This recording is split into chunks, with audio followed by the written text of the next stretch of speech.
Olá, sejam bem-vindos a esta nossa conversa aprofundada. Hoje a gente vai mergulhar numa história bem interessante, viu? Envolve uma cidade quase esquecida, sabe? Mencionada assim, de passagem na Bíblia, mas que acaba sendo palco de um momento chave numa narrativa bem conhecida: a cidade de Noba. Exato. Nós temos aqui um material de pesquisa bem detalhado, um artigo que investiga as origens, a localização, o significado dessa pequena cidade do antigo Israel. E o ponto alto, eu acho, é a conexão dela com as batalhas famosas do juiz Gideão contra os midianitas. Uma história que muita gente conhece, claro, mas talvez não com esse detalhe geográfico, né? Precisamente. Nob é um daqueles nomes que surgem assim brevemente, sabe? Especificamente lá em Números e Juízes. E o artigo deixa bem claro que ela provavelmente não era um centro de poder nem político e nem econômico lá na região. Mas mesmo assim, a história dela está ligada a momentos cruciais. A ocupação da terra pelos israelitas, que foi complexa, e esse episódio de conflito intenso com os midianitas, mesmo com as lacunas, né? Porque a história e a arqueologia deixam buracos. Mas o material que a gente tem permite traçar uma trajetória bem interessante. E a nossa tarefa aqui é justamente essa: pegar o essencial do que se sabe sobre Noa. Vamos tentar seguir os rastros dela, desde as origens cananeias, passando pelo papel surpreendente nos eventos de Gideão até o eventual desaparecimento. A gente quer entender por que até eles lugares, vamos dizer, coadjuvantes na história, como Noa, têm algo para nos contar. Ok, então vamos começar a desemaranhar isso. E a primeira coisa que chama atenção é que Noa nem sempre se chamou Noa, é isso? Correto. A pesquisa indica que a cidade tinha um nome anterior, Kenat. Ela teria sido fundada por cananeus, né, os povos que moravam na região antes dos israelitas chegarem, e ficava a leste do Rio Jordão. O nome Kenat, segundo essa fonte, significa algo tipo posse ou aquisição. Posse. Interessante. Isso já sugere alguma coisa, talvez. Quem sabe uma história de conquista anterior, mesmo entre os cananeus. Olha, é uma possibilidade que o artigo levanta. O nome pode sim indicar que os próprios cananeus a tomaram de outros grupos locais. De qualquer forma, antes da chegada israelita, parece que era um centro com alguma relevância ali na área, sabe?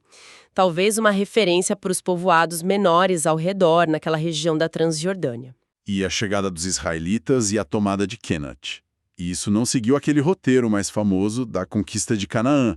Com o Josué atravessando o Jordão, o artigo aponta para uma dinâmica diferente aqui, né? Exatamente. A conquista de Kenat aconteceu antes da travessia do Jordão. Foi ainda nos últimos anos da liderança de Moisés. E isso está ligado diretamente à decisão de uma parte da tribo de Manassés, junto com as tribos de Gade e Ruben, de se estabelecerem nas terras a leste do Jordão, naquela região enorme conhecida como Gileade. E esse é um ponto importante, porque, como o texto bíblico e o artigo mostram, essas terras não faziam parte, digamos, da promessa original de herança a oeste do rio. Foi uma escolha daquelas tribos. Estratégica, talvez, ou de conveniência. Ah, entendi. E é nesse cenário específico da ocupação da Transjordânia que surge a figura que vai dar o nome novo para a cidade: Noba, a pessoa. O artigo, baseado lá em Números 32:42, diz que um guerreiro chamado Noba, da tribo de Manassés, liderou a conquista de Kenat e das aldeias vizinhas. Sim. E aí, seguindo um costume bem comum na antiguidade, ele rebatizou a cidade principal com o próprio nome. Pronto. Kenat vira Noba. É uma marca de posse mesmo, uma afirmação de domínio sobre aquele território recém-conquistado por aquele clã específico de Manassés. Certo. E depois dessa conquista, da mudança de nome, o que a gente sabe sobre Noba sob domínio israelita? Ela se tornou um centro importante para Manassés ali? Olha, aparentemente não. O material sugere que Noba entrou num período assim de relativa obscuridade. Virou provavelmente um local de moradia para as famílias daquela linhagem de Manassés, com um papel econômico mais secundário ali em Gileade. Não tem registro de grandes eventos ou de uma importância especial da cidade nesse período intermediário, sabe? Entre a conquista e os tempos dos juízes. Entendi. Então ela existe, tá lá, mas meio fora dos holofotes. Até que a história de Gideão a traz de volta para a cena. E de forma bem dramática. É o capítulo 8 do livro de Juízes que leva a gente para lá, né? Vamos situar um momento. Gideão tinha acabado de conseguir aquela vitória esmagadora, quase milagrosa, sobre o exército midianita lá no vale de Jezreel. Só que a guerra não terminou ali.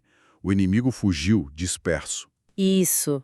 E o relato bíblico, como está detalhado na nossa fonte, descreve essa fuga em pelo menos duas direções principais.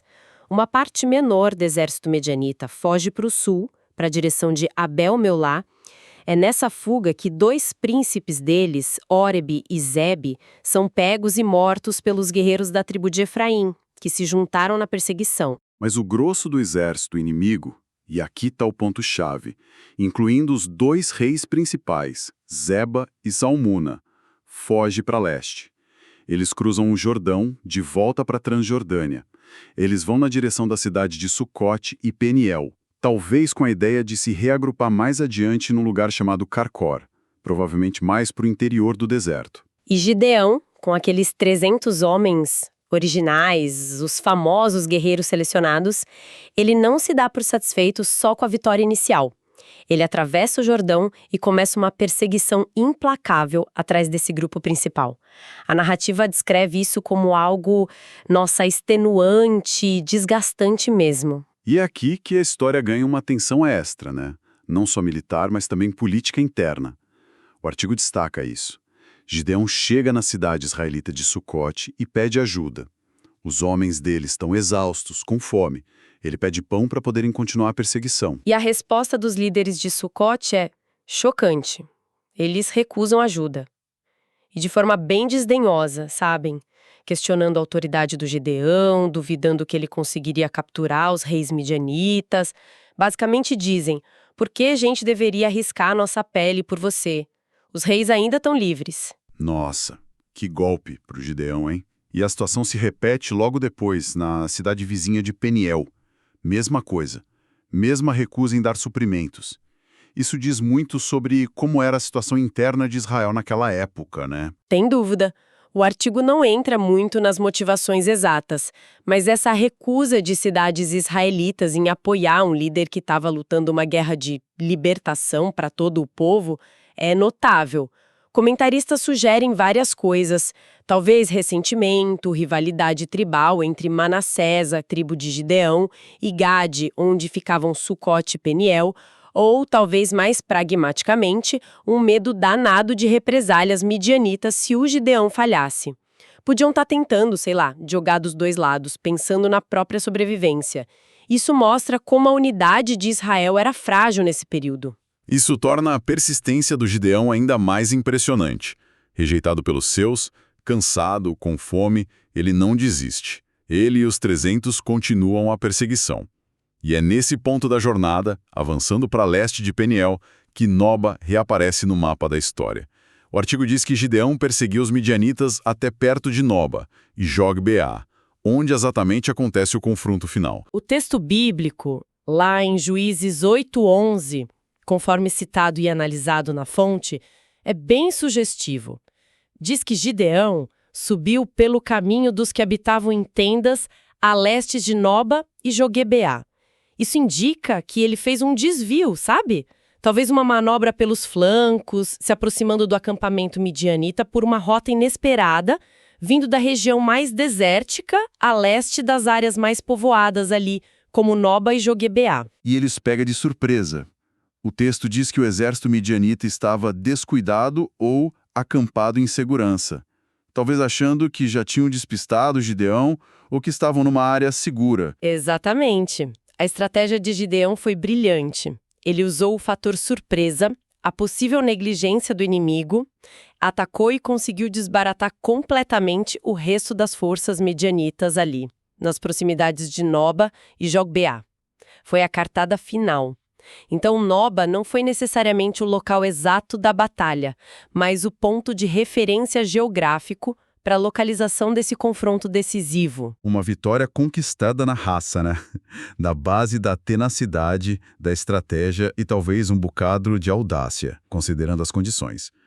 E a campanha termina, como o artigo relata, com Gideão capturando pessoalmente os reis Zeba e Zalmuna. provavelmente nessa batalha ou logo depois, e executando eles na viagem de volta, dando fim à opressão midianita daquela época.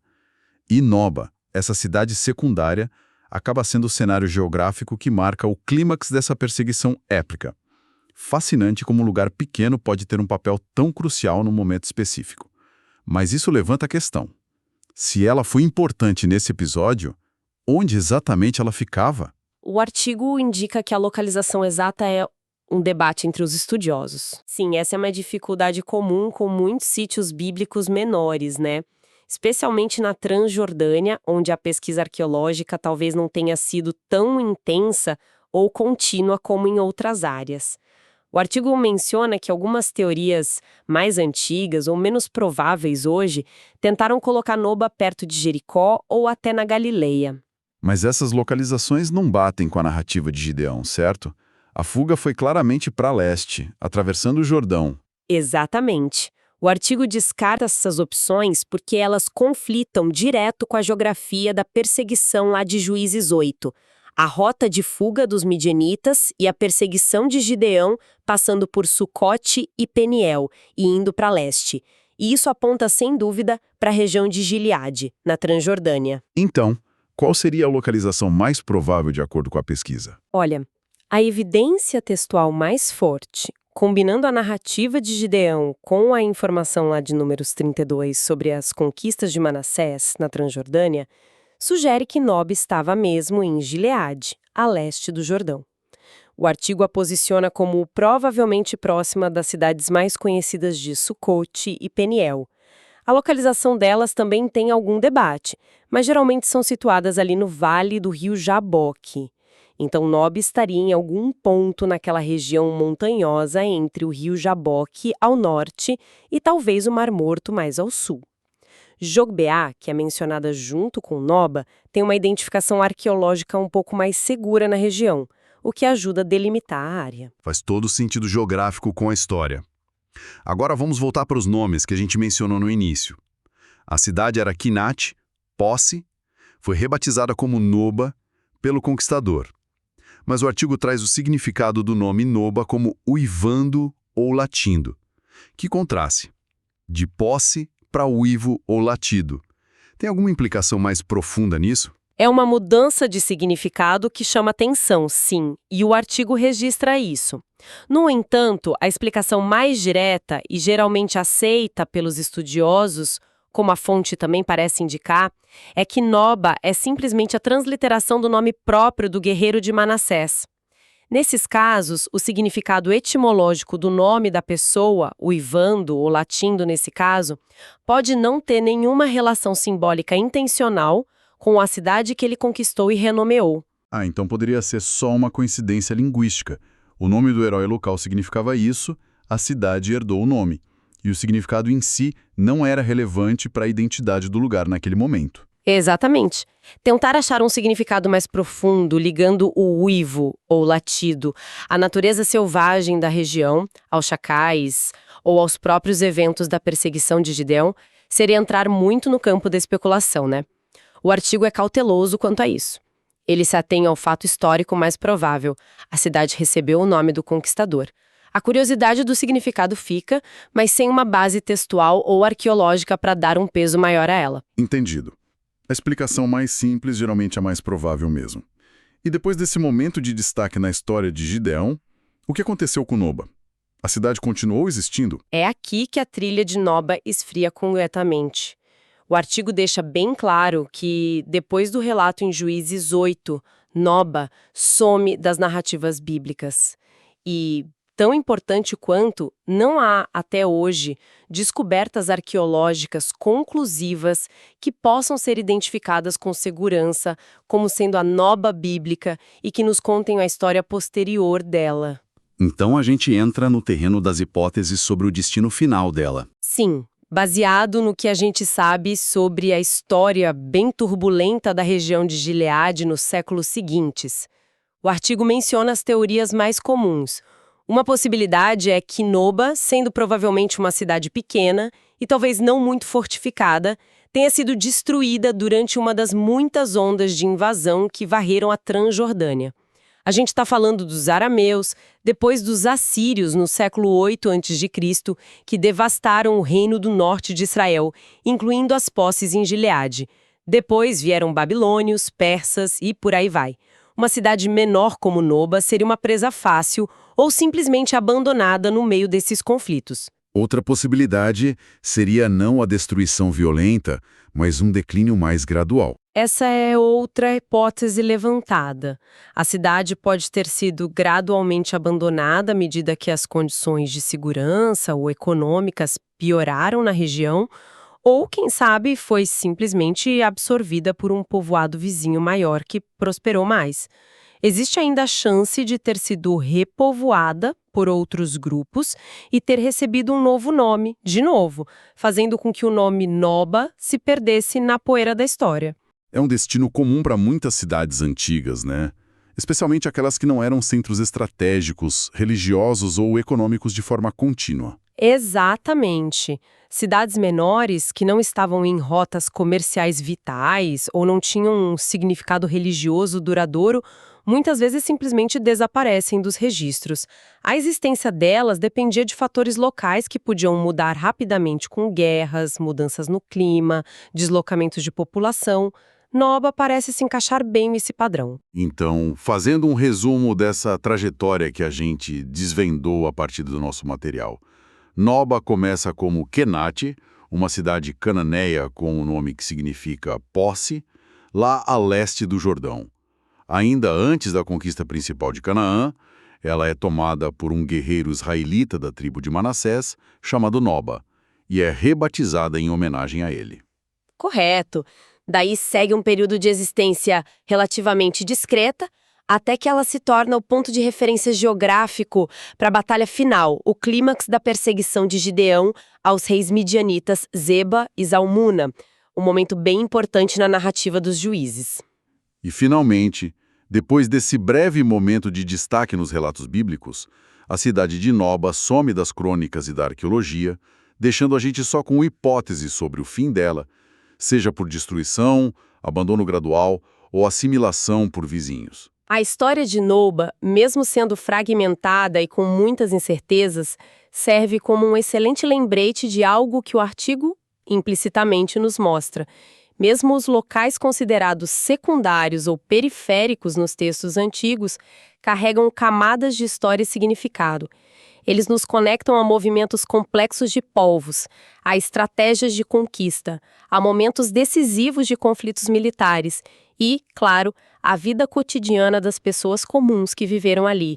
Uma vida que raramente é registrada em detalhes pelas fontes escritas que sobreviveram. Noba é um microcosmo que ilustra bem como a geografia local e a história de um pequeno povoado podem se entrelaçar com eventos de escala muito maior. E a gente não pode deixar de voltar àquela curiosidade sobre os nomes que o artigo nos apresentou. Mesmo entendendo que a explicação mais provável para Noba seja só o nome do conquistador, a comparação com o significado anterior, Kenat, posse, é intrigante. De posse estabelecida para uivo ou latido. De fato, é uma daquelas coincidências históricas ou linguísticas que fazem a gente pensar, né? Embora a conexão direta seja improvável, como a gente discutiu, não deixa de ser uma reflexão interessante. Será que por uma ironia do destino, o nome posterior, Noba, acabou de alguma forma ressoando com a natureza turbulenta da região ou com os eventos dramáticos que a cidade testemunhou?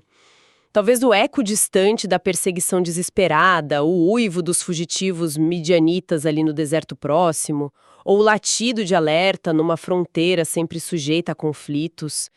É um convite a pensar sobre como os nomes dos lugares às vezes parecem carregar ecos inesperados do passado, mesmo que não tenha sido essa a intenção original. Uma bela nota final para a gente refletir sobre como a história e a linguagem se entrelaçam de maneiras misteriosas. Isso conclui nossa análise sobre a cidade esquecida de Noba, com base nas informações reunidas neste material. Esperamos que tenha sido esclarecedor. Até a próxima.